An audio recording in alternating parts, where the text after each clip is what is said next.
Un site Natura 2000 est avant tout une zone remarquable, très riche en biodiversité, qui a été retenue par la direction régionale de l'environnement, la DREAL, et qui tient compte de tous les acteurs du territoire, justement pour une meilleure prise de conscience de tous les acteurs du territoire, de l'importance de cette zone. Les interventions du CPIE Centre Corse de la RINACHDA consistent surtout à faire un travail de prospection de terrain déjà, donc en deux parties. Déjà les prospections de terrain sur la faune, la flore et le bâti que nous offre ce magnifique territoire, la richesse des écosystèmes donc, et les élèves ensuite en retour en classe ont énormément travaillé pour l'élaboration d'une maquette qui représente évidemment le territoire avec toutes ses diversités, et ont travaillé sur la faune et la flore également. On essaie de prêcher la bonne parole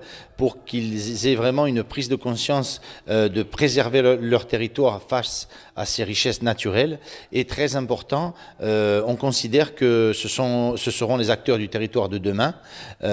Et donc, ils sont tout indiqués pour vraiment étudier et ensuite, ce sont eux qui porteront la bonne parole. L'objectif lors des sorties de terrain est surtout de familiariser les enfants à leur environnement proche et de leur faire découvrir les richesses tant au niveau des écosystèmes, au niveau floristique que faunistique, puisqu'on a des espèces remarquables. Normalement, les élèves, il est prévu 2 sorties. Alors, une a été faite l'année dernière sur un sentier qui relie donc le village d'Omès à Tralonc. Bon, évidemment, ils n'ont pas fait le sentier en entier. Ils ont pu étudier la flore parce que ce sentier est très riche en biodiversité floristique. Ils ont vu pas mal d'espèces, des espèces endémiques et des espèces rares et remarquables.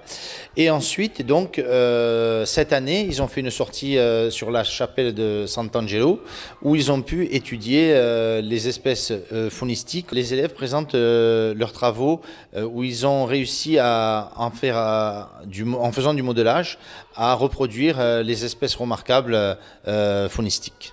Le site Natura 2000 qui nous concerne est très riche en biodiversité et particulièrement on y trouve une espèce floristique très rare, c'est le chou insulaire. C'est l'ancêtre de nos choux comestibles et qui sont cultivés dans nos jardins, mais qui est à l'état sauvage et qui pousse sur les falaises calcaires de Caporalino et d'Omès. Alors mes élèves sont venus aujourd'hui pour présenter la maquette qu'ils ont réalisée avec le CPIE RINACHDA de Corté sur le Natura 2000 Francard de Caporalino.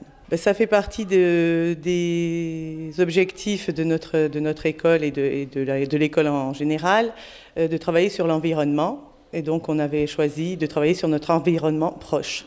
Les élèves se sentent impliqués dans ce projet parce que c'est vraiment leur environnement proche, l'endroit où ils habitent, l'endroit qu'ils voient tous les jours. Et comme ça, ils se sentent d'autant plus à même de vérifier ce qu'ils apprennent à l'école. Alors l'impact sur les élèves, c'est aussi celui-là, de comprendre leur milieu naturel, de voir ce qu'ils peuvent faire pour leur milieu naturel. Puis on verra après, dans les années futures, si l'impact est vraiment réel ou pas.